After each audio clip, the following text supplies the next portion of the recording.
तो दोस्तों, दो तरह के सस्पेंस थ्रिलर होते हैं। एक जिसमें कातिल कौन है ये पता होता है और उसकी खोज चलती रहती है। दूसरी जिसमें कातिल का पता नहीं होता है पर शक सब पर होता है, अंधेरे में तीर मारा जाता है, आखिर में सभी डॉट्स कनेक्ट किए जाते हैं और कातिल को ढूंढ निकाला जाता है। विक्रांत रोना दूसरे तरह की सस्पेंस थ्रिलर फिल्म है। तो आइए इस फिल्म को एक्सप्लेन करते हैं और जानते हैं कि इसकी स्टोरी क्या है। एक्सप्लेनेशन शुरू करते हैं, लेकिन उससे पहले मैं आपको बता दूं कि इस फिल्म में कई कैरेक्टर ऐसे हैं जिन्हें जबरदस्ती ठूसे गए हैं और कहानी के कुछ हिस्से ऐसे हैं कि जिन्हें देखकर ऐसा लगता है कि अगर ये फिल्म में नहीं भी होते तो भी इसकी कहानी और फिल्म पर कोई फर्क नहीं पड़ता। तो आइए वीडियो को शुरू करते हैं, लेकिन उससे पहले वीडियो को लाइक कीजिए और चैनल को सब्सक्राइब कीजिए ताकि आपको इसी तरह के लेटेस्ट और फ्रेश कंटेंट मिलते रहे। फिल्म की शुरुआत होती है एक काली रात से, जहाँ एक घने जंगलों से एक कार जा रही होती है जिसे कि एक औरत ड्राइव कर रही थी और उसी में उसकी लड़की भी मौजूद थी। लेकिन अचानक ही बीच जंगल में जाके उसकी कार बंद पड़ जाती है और जैसे ही वो बाहर जाती है तो उसे कुछ अजीब सा लगता है, इसलिए वो तुरंत ही अपनी कार में जाती है। लेकिन जब वो अपनी कार में वापस आती है तो उसे अपनी बेटी वहां पर नहीं मिलती,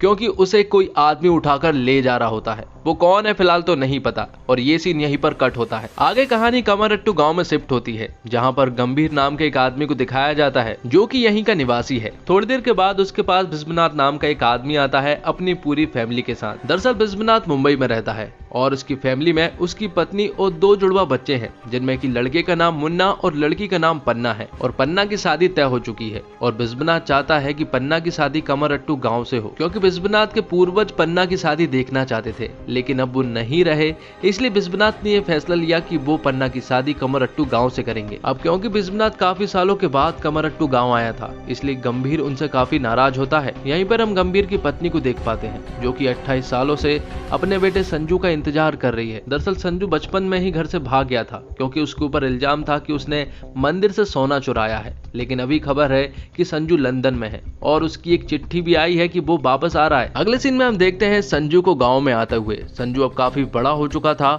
और वो काफी सालों के बाद गांव में आ रहा था। और जैसे ही वो गंभीर जी के घर पर पहुंचता है तो उसे पता चलता है कि जिस घर में बिस्वनाथ की फैमिली रहने के लिए आई है, आज उसके घर का गृह प्रवेश है, इसलिए सभी घर के लोग वहीं पर गए हुए हैं। लेकिन जब वो इधर उधर घूम रहा होता है तभी उसकी नजर पड़ती है पन्ना पर। पन्ना और संजू मिलते हैं और थोड़ी देर में उनकी नजर जाती है एक कुएं पर, जहां पर एक लाश टंगी हुई थी और वो लाश किसी इंस्पेक्टर की थी। अगली सुबह ये सारा मामला जब सभी लोगों को पता चलता है और गंभीर जी को ये पता चलता है कि संजू भी उस जगह पर मौजूद था, तो वो संजू से सबके सामने कहते हैं कि वो मेरे घर में कदम नहीं रखेगा। अब अगले सीन में एंट्री होती है विक्रांत रोना की, जो कि शिप के रास्ते से होते हुए कमरट्टू गाँव में ही आ रहा था। अब क्योंकि उस इंस्पेक्टर की मौत हो चुकी थी, इसलिए उसकी जगह पर विक्रांत रोना आया है। वो कमरट्टू गाँव में आ रहा होता है और उसके साथ उसकी बेटी भी मौजूद थी। और जब वो जंगलों के रास्ते से आ रहा होता है तो तभी अचानक से उसकी कार बंद पड़ जाती है। तब आगे का सफर पैदल चलकर ही उसे पूरा करना पड़ता है और अगले दिन से विक्रांत उस दूसरे इंस्पेक्टर की जगह ले लेता है, जिसके बाद वो गांव में घूमता है और इस गांव के बारे में पता करने की कोशिश करता है, जिससे कि उसे पता चलता है कि यहाँ पर रहस्यमयी तरीके से बच्चों को मार दिया जाता है और उन्हें पेड़ पर टांग दिया जाता है। और गाँव वालों के हिसाब से ये सारे काम ब्रह्म राक्षस कर रहा है और हाल ही में जिस इंस्पेक्टर को मारा गया था उसे भी ब्रह्म राक्षस के द्वारा ही मारा गया था।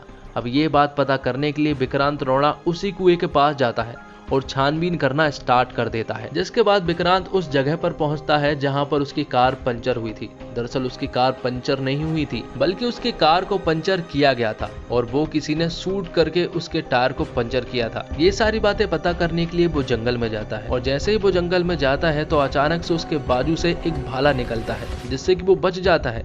लेकिन अचानक ही उसके ऊपर कुछ लोग हमला कर देते हैं, जिनसे कि वो डटकर सामना करता है और उनके ऊपर भारी भी पड़ता है। और ये सारी चीजें देखने के बाद जिन लोगों ने विक्रांत के ऊपर हमला किया था वो यहाँ से भाग जाते हैं। आगे हम देखते हैं कमरट्टू गांव के पीटी टीचर को। वो कमरट्टू गांव के स्कूल का पीटी टीचर होता है, साथ में हेड मास्टर भी होता है, लेकिन सभी लोग उसे पीटी टीचर ही बुलाते हैं। आगे हम पन्ना और संजू को देखते हैं और यहाँ पर हमें पता चलता है कि पन्ना और संजू एक दूसरे को पसंद करने लगे हैं। साथ ही मौत का सिलसिला अभी भी नहीं रुक रहा था, कोई अनजान शख्स इन्हें मार रहा था और गांव के लोग यही समझ रहे थे कि ब्रह्म राक्षस मार रहा था। एक दिन कुछ ढूंढते ढूंढते पन्ना और संजू विक्रांत सर के घर पर पहुंच जाते हैं, जहां पर पहुंचने के बाद उन्हें कुछ ऐसी फोटोज और सबूत मिलते हैं जिन्हें देखकर उन्हें विक्रांत सर पर शक होने लगता है। उन्हें ऐसा लगता है कि वो पुलिस वाले नहीं हैं और जो कुछ भी हो रहा है वो शायद वही कर रहे हैं, क्योंकि अगर कोई नॉर्मल आदमी होता तो वो अब तक पकड़ा जा चुका होता, लेकिन वो पुलिस वाला है इसलिए शायद वो अभी तक नहीं पकड़ा पाए हैं। और जब वो दोनों विक्रांत के घर पर ही थे तब वो खिड़की से देखते हैं विक्रांत को, जो कि भूतिया भेष बनाकर डांस कर रहा होता है और ये सब चीजें देखकर उन्हें कंफर्म हो जाता है कि कमरट्टी गांव में जो कुछ भी हो रहा है वो सारी चीजें विक्रांत सर ही कर रहे हैं। और बातें पता करने के लिए वो कमरट्टू गांव के एक आदमी के पास जाते हैं जो कि उन्हें 28 साल पहले की एक कहानी सुनाता है। वो आदमी उन्हें बताता है कि 28 साल पहले एक नीची जाति का गरीब परिवार था जिसका मुखिया था निट्टोनी। उसके 2 बेटे थे, बड़े बेटे का नाम माधव था और छोटे बेटे का नाम राघव था। उन दोनों को स्कूल भेजा गया, लेकिन बड़ी जाति के लोग उन दोनों को परेशान किया करते थे और बहुत मारा करते थे। और एक दिन जाने अनजाने में संजू ने भूतनाथ मंदिर से सोने के कुछ गहने चुरा लिए और गांव वालों को ये बात नहीं मालूम थी कि आखिर वो सोना किसने चुराया है। और एक दिन अनजाने में बड़ी जाति के लोगों ने ये सारा इल्जाम निट्टोनी के ऊपर लगा दिया और फिर उसके घर जाकर उसके घर वालों को बहुत मारा और उसके घर को भी जला दिया। ये सारी चीजें देखकर माधव और राघव अपनी छोटी बहन को लेकर वहां से भाग निकलते हैं, लेकिन उनके पीछे स्कूल के वो शैतान बच्चे लग जाते हैं जो कि उनका पीछा करके उन्हें बहुत मारते हैं। लेकिन यहाँ पर राघव अपनी छोटी बहन को लेकर वहां से किसी तरह से भाग गया था और माधव को उन लोगों ने पकड़ लिया था और उसे बुरी तरह से मार दिया था। और यहाँ पर राघव की छोटी बहन भी मर चुकी थी। अब कहानी प्रेजेंट में आती है और हमें विक्रांत सर को दिखाया जाता है जो कि हंटर से संजू के ऊपर वार कर रहे थे। और जब ये बात पन्ना ने पूछी कि आखिर वो संजू को क्यों मार रहे हैं, तो यहाँ पर विक्रांत सर उसे बताते हैं कि ये संजू नहीं है बल्कि कोई और है।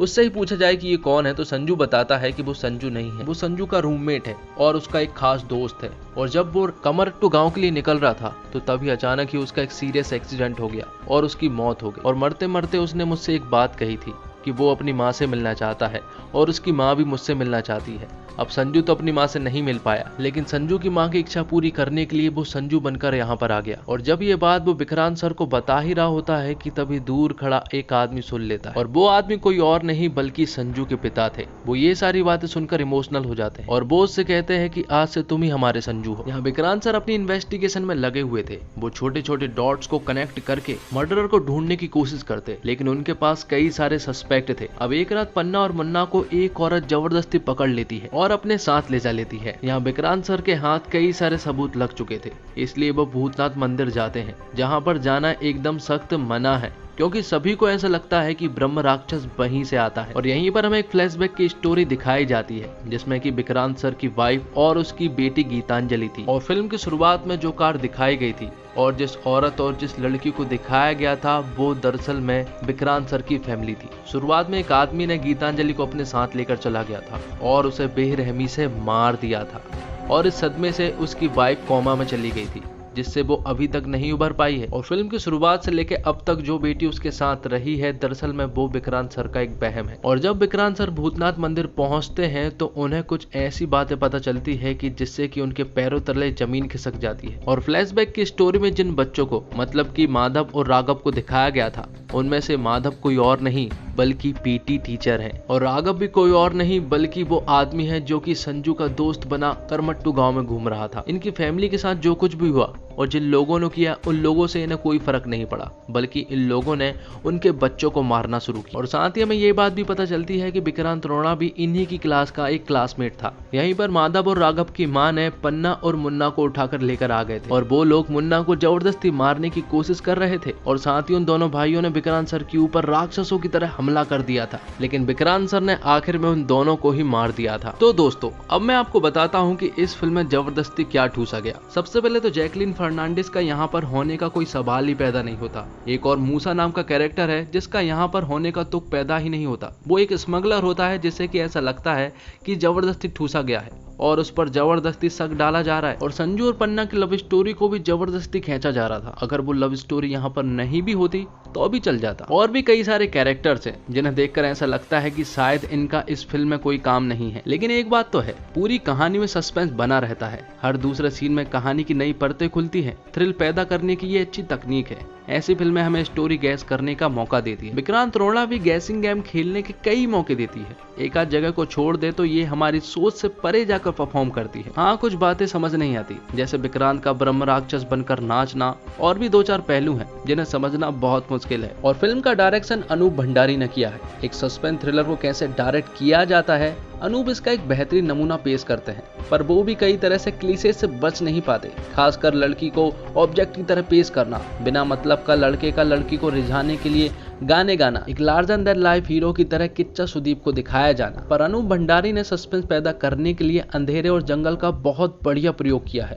फिल्म का लगभग 80% हिस्सा अंधेरे में ही घटता है। लो की लाइटिंग का इस्तेमाल शानदार ढंग से किया गया है। एक अच्छी थ्रिलर के लगभग सभी एलिमेंट्स को फिल्म कवर करती है, जैसे तगड़ी opening, multiple point of view, Cliff hangers और धांसू एंडिंग। ये सारी चीजें आपको खुश कर देंगी। और एंडिंग के तो क्या ही कहने हैं, जो माहौल बनाया गया है वो गजब है। क्लाइमैक्स का फाइटिंग सीक्वेंस भी कमाल है। बहुत दिनों के बाद ऐसी एक्शन पैक्ड सस्पेंस थ्रिलर देखने को मिली है जो अंत में भरभरा कर गिरती नहीं है। इसका अंत फिल्म के लेवल को और ऊंचा उठा देता है। एक समय पर लगता है कि कोई प्ले चल रहा है। दो अजब पहनावे वाले लोग दानव की तरह किच्चा सुदीप पर टूट पड़ते हैं। इस सीक्वेंस में अजनीश लोकनाथ का म्यूजिक अहम भूमिका अदा करता है। इनफैक्ट पूरी फिल्म का बैकग्राउंड स्कोर ही धांसू है। और अनूप भंडारी की कंपोज की हुई लोरी राजकुमारी भी सुंदर है। सेट डिजाइन और आर्ट डायरेक्शन उम्दा है। कॉस्ट्यूम डिपार्टमेंट ने भी काफी बढ़िया काम किया है। सिनेमेटोग्राफी और एडिटिंग इस फिल्म की जान है। कहते हैं कि एक खराब फिल्म को भी अच्छी एडिटिंग ठीक फिल्म बना देती है। ये फिल्म तो पहले से ही सही है, अच्छी एडिटिंग इसे और अच्छी फिल्म बना देती है। तो दोस्तों, उम्मीद करता हूँ आपको ये वीडियो पसंद आई होगी।